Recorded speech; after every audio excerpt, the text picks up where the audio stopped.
Bank what میں 20 ton وزنی دروازہ، جبکہ اس کی دیواروں میں بھی لوہا لگا ہوا تھا۔ بنانے والوں کو اس پر اتنا یقین تھا کہ انہوں نے بینک والٹ میں سیکورٹی الارم تک نہیں لگایا، کیونکہ اس کو انبریکیبل والٹ کہا جاتا تھا۔ اس کا بھرم تو تب ٹوٹا جب ڈکیتوں نے ایک ماسٹر پلان بنایا اور پورے 27 گھنٹوں تک سیکورٹی کو چکمہ دے کر اس والٹ میں چھپے رہے۔ Welcome in life speed channel. ناظرین، یہ ماسٹر پلان تھا کیا اور اس کی ہسٹری کی سب سے بڑی بینک رابری کیوں مانی جاتی ہے؟ اس پہ بات کرنے سے پہلے ہم سیدھا چلتے ہیں 19 جولائی 1976 کے دن پر۔ منڈے کے دن کا سورج نکل چکا تھا اور فرانس کے شہر نیس میں سوسائٹی جنرل نامی بینک میں سٹاف ممبر پہنچنا شروع ہو چکے تھے۔ یہ بینک آج کے دن تک دنیا کا سب سے سیکیور اور سب سے مضبوط والٹ رکھنے والا بینک مانا جاتا تھا۔ ہوا کچھ یوں تھا کہ روٹین کے مطابق بینک سٹاف والٹ کو کھولے گئے۔ یہ ایک بہت ہی ہیوی دروازہ تھا جس میں انتہائی کمپلیکیٹڈ لاک لگا ہوا تھا۔ انہوں نے لاک کمبینیشن لگایا لیکن دروازہ نہیں کھولا۔ اب یہاں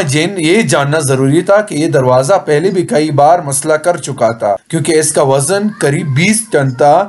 اس وجہ سے اکثر یہ پھنس جایا کرتا تھا۔ بینک سٹاف کو لگا کہ ہمیشہ کی طرح آج بھی یہ پھنس گیا ہے۔ انہوں نے والٹ بنانے والی کمپنی سے کانٹیکٹ کیا۔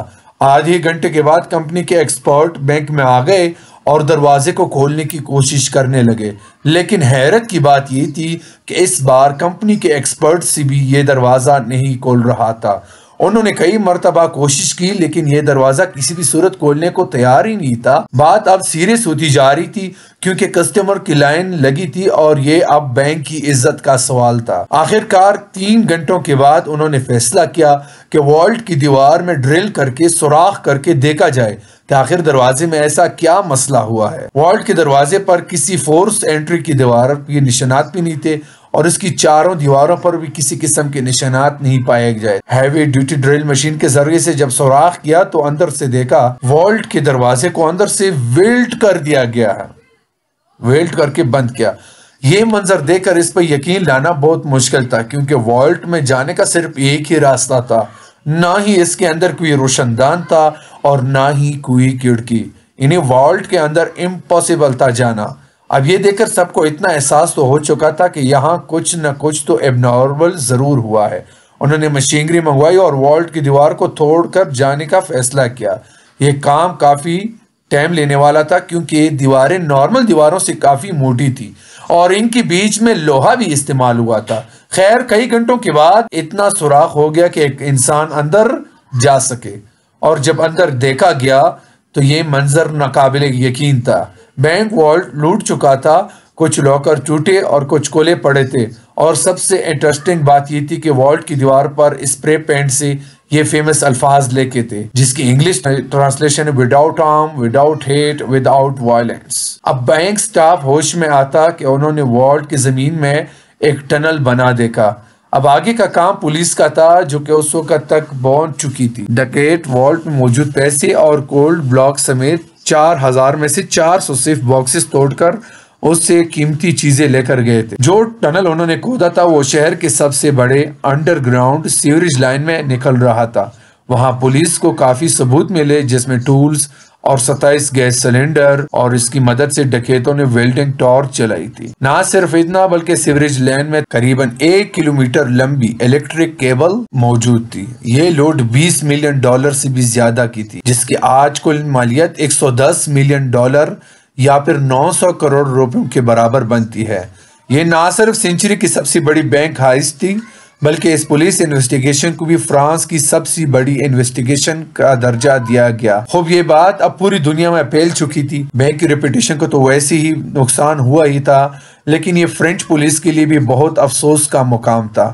اگلے کئی مہینوں تک پولیس نے ایڑی چوٹی کے زور لگا کر آس پاس کے لوگوں کو انویسٹیگیٹ کیا، بینک کے سٹاف کو انٹروگیٹ کیا، لیکن کہیں سے بھی ڈکیتوں کا کوئی سراغ نہ مل سکا۔ پھر 3 مہینے کے بعد اکتوبر 1976 میں پولیس کو ایک بڑی لیڈ ملی۔ ڈکیتوں کے گروپ کے ممبر اپنی ہی گرل فرینڈ کے ٹپ پر پکڑا جا چکا تھا۔ پہلے تو وہ مان نہیں رہا تھا، لیکن جب پولیس نے اس کی طبیعت صاف کری تو وہ بول پڑا اور پوری گینگ کا نام لے پڑا۔ پولیس کے لیے حیرانگی کی بات یہ تھی کہ یہ گینگ چھوٹی موٹی چھندی چوریوں کے لیے جانا مانا جاتا تھا۔ اتنی بڑی بینک ہائسٹ انہوں نے کی، یہ بات کچھ ہضم نہیں ہو رہی۔ اس پلان کا ماسٹر مائنڈ اصل میں کوئی اور ہی تھا۔ انٹروگیشن کے دوران گینگ ممبرز نے پولیس کو ایک شخص کا نام دیا جو کہ ان کے مطابق چوری کا ماسٹر مائنڈ تھا۔ یہ البرٹ اسپچاری نام کا شخص اصل میں ایک فوٹوگرافر تھا۔ جب پولیس نے اس کو اریسٹ کیا یہ تو یہ کہیں سے بھی کریمنل نہیں لگ رہا تھا۔ Simple dressing, simple life style اور شہر کے آؤٹ سکرٹس میں ایک نارمل سے گھر میں رہتا تھا۔ اس کے آس پڑوس سے پتہ کیا گیا تو سب نے یہی کہا کہ البرٹ سیدھا سادہ فوٹوگرافر ہے جو ہمیشہ اپنے کام سے کام رکھتا ہے۔ لیکن البرٹ اسپچاری کے بارے میں پولیس جو کچھ سوچ رہی تھی وہ اس سے بالکل برعکس تھا۔ اس نے فوراً پولیس کے سامنے مان لیا کہ بینک ہائسٹ کا ماسٹر مائنڈ میں ہی ہوں۔ پولیس کے لیے یہ کیس اب تقریباً کلوز ہو چکا تھا، لیکن یہ تو صرف ایک شروعات تھی۔ البرٹ کے مطابق اس نے اسی بینک میں پہلے لاکر کھولا تھا اور بہانے سے وہ والٹ میں جا کر ساری چیزوں کے فوٹو کیپچر کرتا تھا۔ اس نے پہلے اپنی ہی لاکر میں ایک الارم کلاک رکھا جس کا الارم رات 12 بجے کا سیٹ کیا۔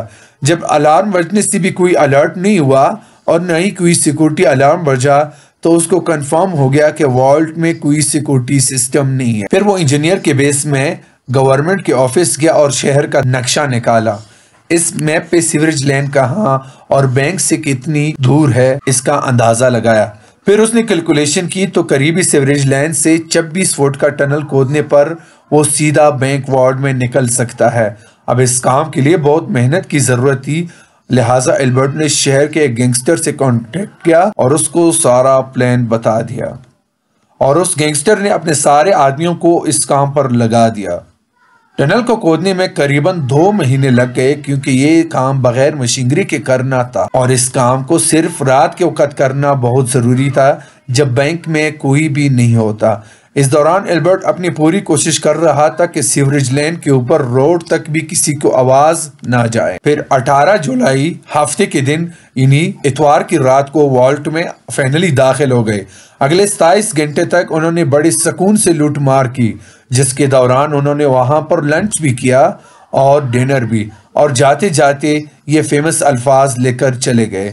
پولیس نے البرٹ کو کورٹ میں پیش کیا جہاں اس نے جج کے سامنے بھی یہ اپنا جرم قبول کر لیا۔ اس نے انٹروگیشن کے دوران اپنے پلان کا ایویڈنس اور لوٹی گئی رقم کی ڈیٹیل ایک پیپر پر کولڈ ورڈ میں لکھی گئی تھی۔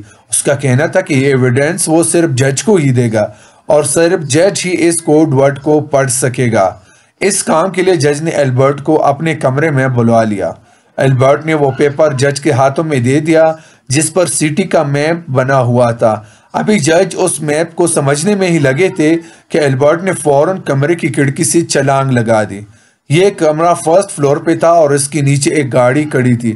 البرٹ گاڑی کی چھت پہ گرا اور فوراً کھڑا ہو کر ایک بائک جو پہلے سے اس کا انتظار کر رہا تھا وہ اس پر بیٹھ کے فرار ہو گیا۔ پولیس کی لاکھ کوشش کے باوجود وہ پکڑا نہیں جا سکا۔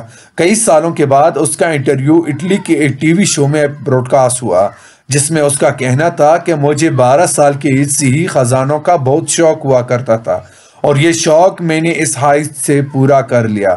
ایسا محسوس ہو رہا تھا کہ اس انٹرویو کے ذریعے سے وہ فرینچ پولیس کو تنگ کر رہا ہے۔